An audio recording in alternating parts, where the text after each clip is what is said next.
ఇంతవరకు మనల్ని భరించి మనకు బ్రతుకునిచ్చి మళ్ళీ ఇంత సజీవ లెక్కలో ఉంచి తెలియపడాలి ఆయన సన్నిధికి చేర్చిన ఆ దేవాలయ దేవుడికి క్రీస్తు వారికి చేరువచ్చిన మీ అందరికీ కూడా మన ప్రభువును రక్షకుడు శుభదిగా మనం తెలియజేస్తున్నాము. మంచిది ప్రేమ వల్ల అయితే మనం క్రిస్మస్ దినాల్లో ఉన్నాం. ఇంకా చెప్పాల్సిన చాలా ఉన్నాయి. అయినప్పటికీ కొన్ని విషయాలు మనం ధ్యానిద్దాం. మంచిది ప్రేమ వల్ల ఈ ప్రపంచం ఒక దాని కొరకు ఎదురు చూసింది. ప్రతి ఒక్కరూ కూడా ఒక్కొక్కరు ఒక్కో దాని కొరకు ఎదురు చూడటం మనకి అలవాటు. ఏదైనా ఒక ప్రయాణమై మనం ఒక దూరం వెళ్తున్నప్పుడు మనం బస్సు కోసం ఎదురు చూస్తాం. అయితే బస్సు రాకపోతే మనం సహనం కోల్పోయి వచ్చేస్తాం లేదా లేదంటే మనం చూసుకుంటాం. కానీ నిజంగా దాన్ని చూస్తే ఒక్కొక్కరు ఒక్కో దాని కొరకు ఎదురు చూస్తారు. కానీ ఈ ప్రపంచం ఒక దాని కొరకు ఎదురు చూస్తుంది. ఈ ప్రపంచం ఒక దాని కొరకు ఎదురు చూస్తుంది. ఎవరైనా కనుక చూస్తే కొంతమంది యవనస్తులు తమకిష్టమైన ఒక హీరో ఉన్నాడంటే హీరో సినిమా ఎప్పుడు రిలీజ్ అవుతుందా, ఎప్పుడెప్పుడు వెళ్ళిపోతామో, మొదటి షో ఎప్పుడు చూద్దామా అని చెప్పేసి చూసేవాళ్ళు చాలా మంది. అయితే ఇలా ఒక్కొక్కరు ఒక్కో దాని కొరకు ఎదురు చూస్తూ ఉంటారు. కానీ ఈ ప్రపంచం కొన్ని వేల సంవత్సరాలుగా ఎదురు చూసింది ఎందుకోసం అంటే యేసుక్రీస్తు యేసుక్రీస్తు పుట్టుక కొరకు ఈ ప్రపంచం ఎదురు చూసింది. ప్రేమల వల్ల చూద్దాం, బైబిల్కి వెళ్దాం. బైబిల్ నుంచి మనం క్రీస్తు వారి పుట్టుక గురించి మనం పరిశీలిద్దాం. మొట్టమొదటిగా ఆది కాండము 49వ అధ్యాయము. ఆది కాండము 49వ అధ్యాయము 10వ వచనం చదవండి.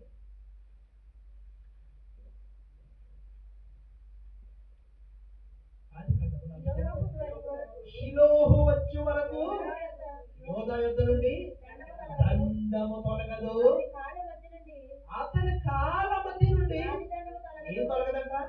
రాజదండము తొలగదు. ప్రజలు అతనికి విధేయులై యుద్ధులు. ఎవరంట? ప్రజలందరంట విధేయులై ఉంటారు. ఎవరికి? అతనికి. అక్కడ షిలోహు అని మాకు షిలోహు వచ్చు వరకు అనగా అక్కడ చుట్టుపక్కల లేక ఒకటి చూడగలదు. అతడు షిలోహుకు వచ్చు వరకు. క్రీస్తు వారి పుట్టుక గురించి ప్రపంచం మొట్టమొదట పాత నిబంధన చూస్తే ప్రతి గ్రంథం మాట్లాడింది. ప్రతి ప్రవక్త రాశాడండి ఆయన గురించి. ఈ ప్రపంచం నిజంగా ఒక దాని కోసం చూస్తుందంటే నిజంగా అతిశక్తి కాదు. అతిశక్తి కాదు. ఏమంటే నిజంగా ఈ ప్రజలంట అతనికి ఎలా ఉంటారంట? విధేయులై ఉంటారు. అంటే ప్రపంచమే సాష్టంగాల వంచి అష్టంగాల వంచి ఆయనకు నమస్కరిస్తారు. ఆయన ఎవరండి? క్రీస్తు. కీర్తనల గ్రంథము 66వ అధ్యాయము 4వ వచనం. కీర్తనలో 66వ అధ్యాయము 4వ వచనం. 66 4వ వచనం. సర్వలోకము నీకు నమస్కరించి నిన్ను కీర్తించును. ఏంటంటే నీ నామమును బట్టి నిన్ను కీర్తించును. ఏంటంట? సర్వలోకము ఏం చెప్తుందంట? నీకు నమస్కరిస్తుంది. సర్వలోకం. మనకు తెలిసింది ఒకే ఒక లోకం. ఏ లోకం అది? భూలోకం. కానీ లోకాలు ఏంటంట? 3 లోకాలు ఉన్నాయి. మొదట మన తండ్రి ఉన్న పరలోకం, అది మొదటి లోకం. రెండవది మనుషులు అనగా మనం నివసిస్తున్న ఇది రెండవది భూలోకం. మూడవది పాతాళ లోకం. అది అందులో కూడా ఏముంది? పరదేశం. అంటే నెమ్మది పొందు స్థలము పాతాళం. 3 లోకాలు. అయితే ఇక్కడ చెప్తాడు సర్వలోకము నీకు నమస్కరించును. ప్రియమైన వాళ్ళారా నమస్కరించును. ఏమంటే నిజంగా ఆయన పుట్టుక గురించి కనుక చూస్తే ఒకసారి మనం యెషయా గ్రంథము 11వ అధ్యాయం కనుక మనం పరిశీలిస్తే చెప్పండి. ఏం పుడుతుందంట? యెషయి మొట్టు నుండి చిగురు పుట్టును. ఎవరంట చిగురు? క్రీస్తు, యేసుక్రీస్తుల వారు. ప్రియమైన వారు, యేసుక్రీస్తుల వారి గురించి యెషయా గారు రాస్తూ ఆయన మాట్లాడుతూ యెషయి మొట్టు నుండి చిగురు పుట్టును, వాని వేరుల నుండి ఏ ఫలిస్తుందంట? అంకురము ఏదికి ఫలించును, ఫలిస్తుంది. ఆయన రాజ్యము ఎలాంటిదంట? అంతము లేనిది. అంతము లేనిది. మీరు ఎప్పుడైనా గమనించారా? మనం ఎప్పుడైనా ఒక చెట్టు, ఒక మొక్కను, ఒక చెట్టు నుండి ఒక మొక్కను ఒక రబ్బర్ వేరు చేసి మనం పెట్టినప్పుడు ఒక చిగురు వస్తే చాలా ఆనందిస్తాం మనం.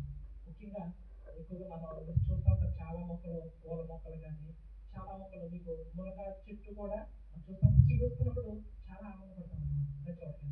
ఏమండి, ప్రపంచం ఎంత ఆనందించిందో తెలుసండి ఆయన పుట్టుకకు.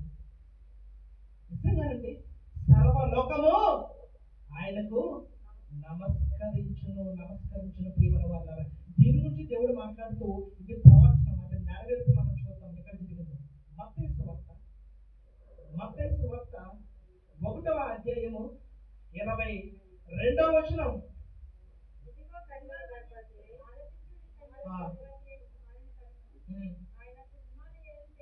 అది ఏంటండి? ఆమె యొక్క కుమారుని కనులు కనుక చూడండి, ఆమె యొక్క కుమారుని కనులు తన ప్రజలను వారి పాపముల నుండి ఆయనే రక్షించును కనుక ఆయనకు యేసుని పేరు పెట్టుదు. మనం 22లో కనుక మనం చూస్తే, ఇదిగో కన్యక గర్భవతి అయి కుమారుని కనును, ఆయనకు ఏం పేరట? ఇమ్మానుయేలును పేరు. ఇమ్మానుయేలుగా మనకి దానికి అర్థం ఏంటి? దేవుడు మనకు తోడని అర్థము. ఇదే మాటను దేవుడు యెషయా ద్వారా రాయించాడు. యెషయా గ్రంథము 7వ అధ్యాయం 14వ వచనం. యెషయా గ్రంథము 7వ అధ్యాయం 14వ వచనం. మరలా, కాబట్టి ప్రభువు తానే ఒక సూచన నీకు చూపును, ఆలకించుడి. కన్యక గర్భవతి అయి కుమారుని కని ఏం పేరు పెడతారంట? ఆయనకి ఇమ్మానుయేలును పేరు పెట్టుదవలను. ప్రియమైన వాళ్ళారా, అది ప్రవచనం నెరవేర్పు మనం చదువుకున్నాము. ఇప్పుడు ఎంత ఇప్పుడు మత్తయి సువార్త 1:22 చదువుకున్నాము. ఇదిగో కన్యక గర్భవతి అయి కుమారుని కన్ను, ఆయనకు ఇమ్మానుయేలును పేరు పెట్టుదవలను. ఇమ్మానుయేలు అంటే దేవుడు మనకు తోడు.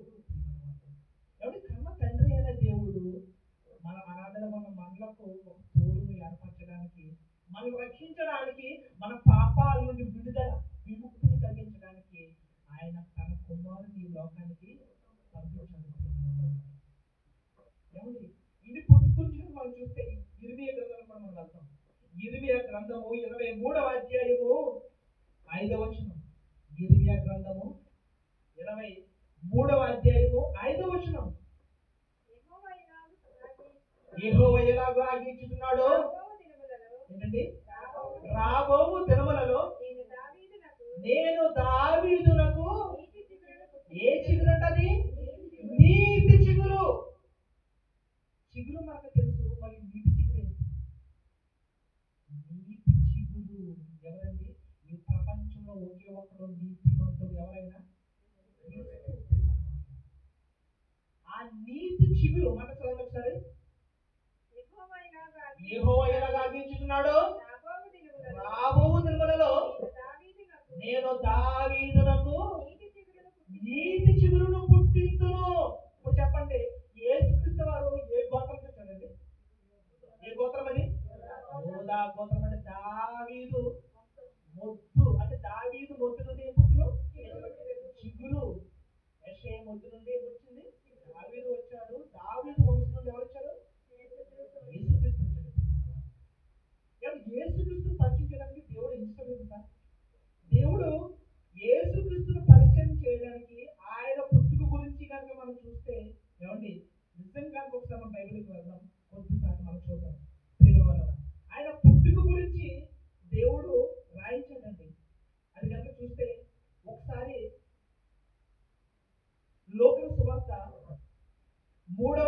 పరిచయం కనుక మనం చూస్తే యేసుక్రీస్తును పరిచయం చేయడానికి ఇక్కడ ఎన్ని గోత్రాలు పెట్టి నిజంగా మనకి నాన్నల పేరు మనం చెప్పగలుగుతాం, తాతల పేరు మనకు తెలుసు, చెప్పేస్తాం ఈజీగా. కొంతమంది కూడా అది కూడా తెలియదు, కానీ ముత్తాత పేర్లు మనకు తెలుసా?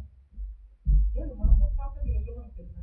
ఇప్పుడు మా నాన్నగారు ఉన్నారు, మా నాన్నగారి పేరు, మా నాన్నగారు తండ్రి గారి పేరు నాకు తెలుసు, కానీ మా నాన్న తండ్రి గారి పేరు నాకు తెలియదు. మనలో చాలా మంది కూడా తాతల పేరు తెలుసు, తెలుసు, కానీ బైబిల్లో దేవుడు ప్రతిదీ రాయిస్తాడు. ఎన్ని తరాలు రాసిన దేవుడు? 14. ఎన్ని తరాలు? 14 తరాలు దేవుడు రాయించాడండి. పైగా మొట్టమొదటి మనం చూస్తే 23 వచ్చిన 3:23 వచ్చిన యేసు బోధింప మొదలు పెట్టినప్పుడు ఆయన దాదాపు 30 ఏళ్ల ఈడు గలవాడు. ఆయన యోసేపు కుమారుడని ఎంచబడేనో చూసా, కుమారుడిగా ఎంచబడ్డాడు. నిజంగానండి ఎంత జ్ఞానవంతుడండి. 12వ సంవత్సరంలో కూడా జ్ఞానులను కూడా తలకిందులు చేశాడండి యేసుక్రీస్తు. ఒక బాలుడిగా ఉన్న యేసుక్రీస్తు 12వ ఏట ఏమంటే ఆయన దేవాలయంలో బోధిస్తుంటే ఆయన బోధకు ఏమయ్యారంట? ఆశ్చర్యపోయారండి, ఆశ్చర్యపోయారు. ప్రియమైన వారు, అంత జ్ఞానవంతుడై ఉండి కూడా ఏమండి ఆయన తన తండ్రికి ఎలా ఉన్నాడండి? ఆయన లోబడి, ఎలాగా లోబడి బ్రతికాడండి. ప్రియమైన వారు, కానీ ఈ రోజున పిల్లలు ఏమండి కనీసం ఒక 10 సంవత్సరాలు వస్తే పిల్లలు ఎలా ఉన్నారండి? ఏం నిజంగా 10 సంవత్సరాలు వస్తే అది ఎలా ఉంటారు చెప్పండి? పిల్లలు మనం మాట్లాడారా? మనకి లోబడతారా? అమ్మ నీకేం తెలిసే నువ్వు అలా ఉంది, నీకు అసలు ఏం నువ్వు చదువుకున్నావు, నీకు ఎందుకని చెప్పేసి పిల్లలే మన మీద అంటూ ఉంటారు. కానీ యేసుక్రీస్తు అలా కాదండి. యేసుక్రీస్తు ఏం చేశాడంట? తన తల్లిదండ్రులకు ఎలా ఉన్నాడంట? విధేయుడుగా ఉన్నాడు. ప్రియమైన వారు, అలా విధేయుడుగా ఉన్నాడు. ఏమండి ఇంకా ఆయన పుట్టి గురించి మనం చూస్తే ఒకసారి ప్రియమైన వారు, లోక సువార్త 1వ అధ్యాయము 31వ వచనం, 1వ అధ్యాయం 35వ వచనం. ఇక్కడ దూత మరియకు చెప్తూ చదవనప్పుడు, ఇదిగో నీవు గర్భము ధరించి కుమారుని కని ఆయనకి యేసు అని పేరు పెట్టుదువు, ఆయన గొప్పవాడై సర్వోన్నతుని కుమారుడు అనబడును. ఎవరైనా గొప్పవాడండి, చాలా గొప్పవాడు కదండి. ఏమంటే నిజంగా మన పిల్లల్ని ఎవరు పొగిడితే మనకి అంత ఆనందం అండి. అమ్మ బిడ్డ చాలా గొప్పవాడు, చాలా మంచోడని పొగిడితే ఎంత బాగుంటుందండి. కానీ ఇక్కడ దూత నిజంగా తల్లికి చెబుతున్నాడండి. దూత చెబుతున్నాడు తల్లికి మరియకు, ఏం చెప్తారు? ఇదిగో నీవు గర్భము ధరించి కుమారుని కని ఆయనకు యేసు అని పేరు పెట్టుదువు, ఆయన గొప్పవాడై సర్వోన్నతుని కుమారుడు అనబడును. ప్రభువైన దేవుడు ఆయన తండ్రి అయిన దావీదు సింహాసనమును ఆయనకిచ్చును. ఆయనకు సింహాసనం ఇస్తాడు, ఆయనకు రాజ్యాన్ని స్థాపిస్తాడు. ఆ రాజ్యానికి అంతము లేదు, లేనే లేదు. ఆయన రాజ్యానికి అంతము లేదండి. ఇంకా చూడండి, ఆయన యాకోబు వంశస్థులను ఏంటండి యుగ యుగములు ఏదును, ఆయన రాజ్యము అంతము లేనిదై ఉంటుందని ఆమెతో చెప్తుంది. అంతము లేని రాజ్యం అండి. ఏమంటే ప్రపంచాన్ని నిజంగా 4 రాజ్యాలు పరిపాలించారు. మనం చదువుకున్నాం, ప్రపంచాన్ని 4 రాజ్యాలు పరిపాలించారు. కానీ ఇప్పుడు మనం ఉన్న రాజ్యం ఏ రాజ్యం ఇది? క్రీస్తు రాజ్యంలో ఉన్నాము. క్రీస్తు రాజ్యంలో ఉన్నాం. ఏమండి ప్రభువైన దేవుడు ఆయన తండ్రి అయిన దావీదు సింహాసనమును ఎవరికి ఇస్తాడంట? క్రీస్తుకి ఇస్తాడు, ఆయనకి ఇచ్చును. ఆయన యాకోబు వంశస్థులను యుగ యుగములు ఏలును, ఆయన రాజ్యము అంతమైనదే ఉండును. మనం అన్నారు ఆయన మాట చెప్పినప్పుడు ఎంత సంతోషిస్తాడండి. అమ్మ నీ కొడుకు చాలా గొప్పవాడు అవుతాడు, పైగా ఆయన యుగ యుగములు రాజ్యాన్ని నిలబడ్డాడు. ఎంత ఆనందిస్తాడు తల్లి. కాబట్టి క్రీస్తు ఈ ప్రపంచానికి నిజంగా పండగనండి. కానీ మీరు అనుకున్నట్టు ఏదో డిసెంబర్ నెలలో చేసుకునే పండుగ కాదండి. మనం గమనించాలి, ఏదో ఒక డిసెంబర్ నెలలో చేసుకునే పండుగ కాదు. నిజంగా మన బ్రతుకు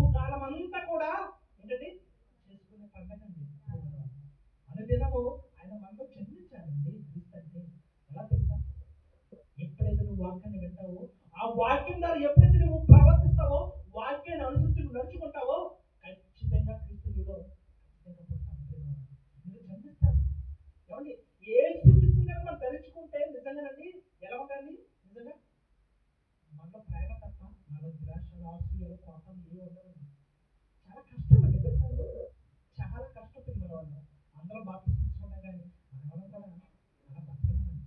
అలా బ్రతకాలంటే ఖచ్చితంగా అన్ని అంటున్న భక్తులు పాపము చేయకుండాట్లు నీ వాక్యములో నా హృదయంలో భద్రపరచుకున్నానయ్యా. అది మనలో పాపం అంటే ఉండకూడదని ఖచ్చితంగా మనం ఏం చేయాలి? వాక్యం మనం దాచుకోవాలండి. వాక్యం అంటే ఎవరు తెలుసా?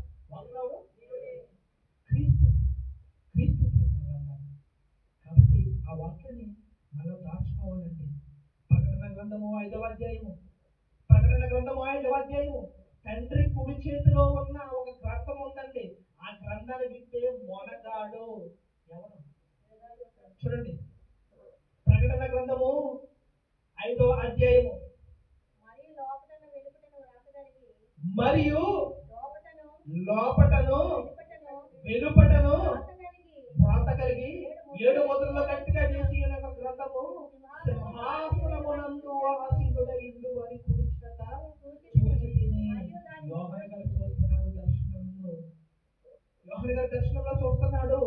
ఎలా ఉందంటే ఒక గ్రంథము, అది బయట లోపల ఏమి కలిగి ఉందంట? వ్రాత. ఒక వ్రాత కలిగి 7 ముద్రలు ఉన్నాయంట. దానికి 7 ముద్రలు ఉన్నాయంట. ఇంకా పైగా ముద్రలు ఎలాగ ఉన్నాయి తెలుసా? చాలా గట్టిగా వేస్తున్నాయండి ముద్రలు. ఒక గ్రంథము సింహాసనమందు ఆసీనుడైండు అని కూడి చేత మరియు దాని ముద్రలు తీసి ఆ గ్రంథము విప్పుటకు యోగ్యుడైన వాడెవడని బలిష్ఠుడైన యొక్క దేవదూత బిగ్గరగా ప్రచురింపగా చూచితిని. ఈ గ్రంథం విప్పే మగాడు మొనగాడు ఎవడైనా ఉన్నాడా? ముల్లోకాలలో ఈ గ్రంథం విప్పడానికి ఎవడు ఒక్కడైనా ఉన్నాడని చెప్పేసి చూస్తున్నప్పుడు ఎవడి యోహాను గారు చాలా బాధపడుతున్నాడు, దుఃఖిస్తున్నాడండి. చూడండి ఎక్కడ ఉంటుంది. చూడండి, ఆ గ్రంథము విప్పుటకైనను చూచుటకైనను యోగ్యుడెవడును కనబడనంత ఒక్కడు లేడు.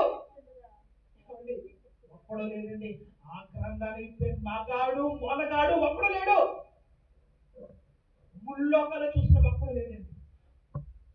ముల్లోకాలను చూసినా ఒక్కడో లేడు. చూడండి మరలా, ఆ గ్రంథము విప్పుటకైనను చూచుటకైనను యోగ్యుడెవడను కనపడనంత యోగ్యుడు దానికి అధికారం పొందుడు ఒక్కడు లేడు. ఎవరు రాలేకపోతున్నారు. కష్టం విప్పడం కాదు, చూడడానికి కూడా రాలేకపోతున్నారు ఆ గ్రంథాన్ని. అప్పుడు ఏం జరిగింది చూడండి. చూడండి, నేను బహుగా ఏడ్చుచుండగా ఏడుస్తున్నానండి. ఏడ్చున్నప్పుడు ఆ పెద్దలలో ఒకడును చూడండి, ఒకడు వచ్చి యోహాను గారు ఎందుకని ఏడుస్తున్నారు? అడగండి, మీరు అడగద్దు. చూడండి చెప్తున్నాడు, ఇదిగో దావీదుకు చిగురైన, ఏంటండి చిగురైన, అక్కడ ఊళ్ళో చూడండి, గుంటూరులో ఒకటి అంటే ఆ చిగురేంటి? వేరు. వేరు ఆ చిగురు. చెప్తున్నాడు, ఒకటి చెప్తున్నాడు, ఎందుకయ్యా ఏడుస్తున్నావు యోహాను గారు? మీరు ఆడొద్దు, మీరు ఆడొద్దు. ఇదిగో ఏడొద్దు. ఇదిగో దావీదుకు చిగురైన యోధా గోత్రపు సింహము 7 ముద్రలు, 7 ముద్రలను తీసి ఆ గ్రంథమును విప్పుటకు జయము పొందునని నాతో చెప్పాను. స్తోత్రం. భూలోకాలను జయించిన వాడు ఒకే ఒకడండి. ఎవరు తెలుసా? యేసయ్య, మన ప్రభువు అయిన యేసుక్రీస్తు. ఏమంటే నిజంగానే ఆయన భూలోకంకి వచ్చి నిజంగా ఛాలెంజింగ్ చేశాడండి. ఆయన నాలో పాపం ఉందని చెప్పండి రాబడండి. నాలో పాపం ఉందని చెప్పినప్పుడు ఒక్కడు మాట్లాడండి. ఆయన పాపం లేనుడండి. ప్రేమ మాట్లాడు. ఈ లోకానికి వచ్చాడు, శరీరాన్ని, ఈ శరీరం పడి తెచ్చండి. ఈ శరీరం పాపపు శరీరం అండి. ఈ శరీరంలో మన పాపం చెప్పం, కానీ ఇదే శరీరంతో వచ్చాడు యేసుక్రీస్తు. కానీ ఆయన పాపము చేయలేదు. ఏమండి, ఎప్పుడైతే వాక్యం మనలో ఉంటుందో మనం పాపం చేద్దామండి. యేసుక్రీస్తు వారి లోకానికి వస్తాడని ముందుగానే ఏమండి ప్రవక్తలందరూ కూడా ప్రవచించారండి. ఎదురు చూపులు చూశారు. కానీ ఎంతో మంది తల్లుల వివాహం పెళ్లి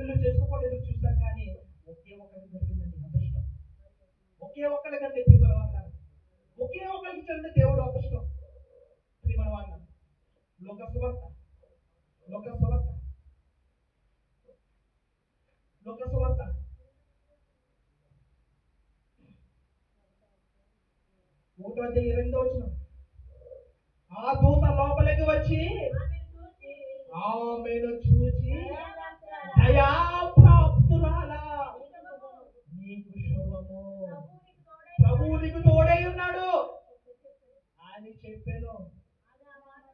చూసారా ఏమండి, ఒక దూత వచ్చింది ఒక సాధారణమైన స్త్రీతో, ఏమండి కన్య అండి, నిజంగా చిన్న వయసులో ఉన్న మళ్ళీ దగ్గరికి వచ్చి ఆ దూత చెబుతున్నటువంటి దూత దయాప్రాప్తురాలా నీకు శుభము, ప్రభువు నీకు తోడై ఉన్నాడు.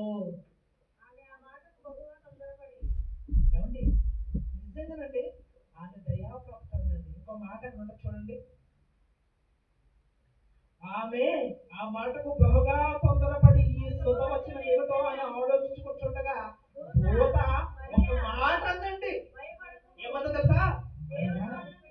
మరియా భయపడకు, దేవుని వలన నీవు కృప పొందితివి. ఏం పొందిందంట? కృప పొందిందండి. ఎవరి వల్ల?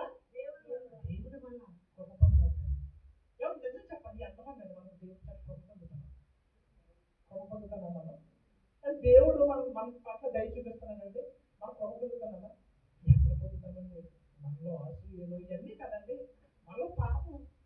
ఏమండి ఇవన్నీ ఉండి ఎలాగండి దేవుడు ఎలా చూస్తారండి చెప్పండి? ఏమండి నిజంగా మీకు ఎంతో మంది తల్లులు ఎదురు చూపులు చూసారండి. చరిత్ర చదువుకుంటే ఎంతో మంది పెళ్ళిళ్ళు వివాహాలు చేసుకోకుండా ఎదురు చూసారండి. నా కొడుకును పుట్టాలని అందరూ ఎంతో మంది తల్లులు తమ చేతులను పొట్టల మీద వేసి చూసుకున్న రోజులు ఉన్నాయండి. కానీ ఎవరికి దక్కని భాగ్యము దేవుడు ఎవరికి ఇచ్చాడో మరికి ఇచ్చాడు. జీవనం అన్నారు దయాప్రాప్తురాలా నీకు శుభము, మరియా నీకు వందనములు. నువ్వు దేవుని చేత నువ్వు కృప పొందావమ్మా, నువ్వు కృప పొందావు. ఏమండి అటు కృపను పొందుకోండి మరియా. అటువంటి కృపను మనం పొందుకుంటున్నామా దేవుని దగ్గర? ఎంతమంది అండి దేవుని దయను దేవుడి ఇచ్చే కృపను మనం ఎంతమంది పొందుకుంటున్నాం? దేవుడి కోసం బ్రతికే వాళ్ళు ఎంతమంది అండి? ఏమంటే క్రిస్మస్ అనేది ఇది డిసెంబర్లో చేసుకునేది కాదు. నిజంగా 365 రోజులు మనం చేసుకోవాలండి. అంటే మన జీవితకాలం కూడా మనం చేసుకోవాలి. క్రీస్తు మనం కొడుతున్నాడా? ఏమన్నా ఆయన ఎప్పుడు వచ్చాడండి లోకానికి? వచ్చాడు పశువుల పాకలో ఆయన తొలగించాడు. తెలుసు కదా మీకు? ఏమండి నిజంగా ఆయన పుట్టిన తీసుకెళ్ళి అక్కడ పొరలు పెట్టారు. ఏమండి ఎంత దయాళీయమైన స్థితిలో పుట్టాడండి. మనం ధనవంతులు కావాలని దరిద్రుడిగా పుట్టాడు, మన ధనవంతులు చేశాడండి. నిజం గొప్ప ధనవంతులు తెలుసా అండి? ఎవరైతే వాక్యాన్ని చేతపట్టుకున్నారో, ఎవరైతే బైబిల్ని చేతపట్టుకున్నారో వాళ్ళు నిజంగా ధనవంతులు. క్రైస్తవులమైన మనమండి ధనవంతులు ప్రేమవాళ్ళు. కాబట్టి ఒకవేళ మనం నిజంగా ఆలోచించుకుందాం. ఎందుకంటే మనం దేవుని కృపను మనం పొందుకుంటున్నామా లేదా, ఆయన కృపలో మనం ఉన్నామా లేదా? ప్రేమ వాళ్ళ అండ్ ఎమ్మెల్యే దేవుని కృపను పొందుకుంది. దయాప్రాప్తురాలా నీకు శుభము. అది నువ్వు దేవుని చేత ఏ పొందావో తెలుసా? కృప పొందావా? దేవుడు నీకు కృప చూపించాడు. ఏమన్నటువంటి కృప మనం పొందుకుంటున్నామా? కానీ క్రీస్తులంటే కుమారుని మనం కలుగుతున్నామండి. ఎంతమంది అంటే ఒక హన్నాల కుమారుని పెంచుతున్నారు. అన్న కుమారుని పెంచుకునే రీతిగా మనం ఎంతమంది పెంచుతామండి? ఒక మరియా కుమారుని యేసుక్రీస్తుని పెంచినట్టుగా మనం ఎంతమంది మనం పెంచుతున్నాం? మనం పెట్టినాం. ఏమండి పిల్లలు భయం లేదా? తల్లి దుప్పడితే ఎవరిదంటే కుమారుడు ఏం చేశాడు? మనం చూసాం కదా, నీకు నొల్లి వేసి చంపేసి ఏం చేశాడు? నెలలో ఉన్న చైలు తీసుకుపోయాడండి. ప్రియురాలికి కోరుకునేవాడు చూసారా? అయితే ఇల్లు ఉండండి కనిపించి 9 మాసాలు కనిపించి నీకు పాలు ఇచ్చి, ఏమండి నువ్వు కనీసం ఎన్నో చేసింది. నిజంగా అంతలా చూస్తే గోడు మొదలు తిరిగించి అంతలా నేను కనిపించితే, ఏమండి ఎప్పుడు ఎదురొస్తాడా వస్తాడా నా కొడుకు స్కూల్ నుంచి ఎదురు చూసి తల్లి. అలాంటి తల్లి చూపుల్లో మనకి ఏం చూపించావయ్యా నువ్వు? కన్నీరే కదా, కన్నీరేనండి.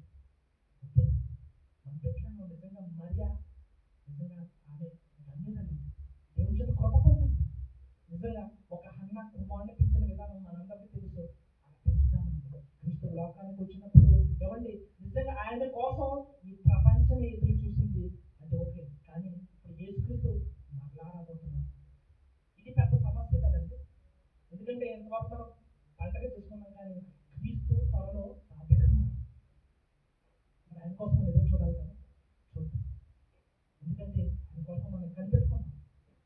మనం బ్రతుకుదాం, ఆయన ధైర్యం మనం పొందుకుందాం. ప్రియమైన వాళ్ళ మరియా ఎలా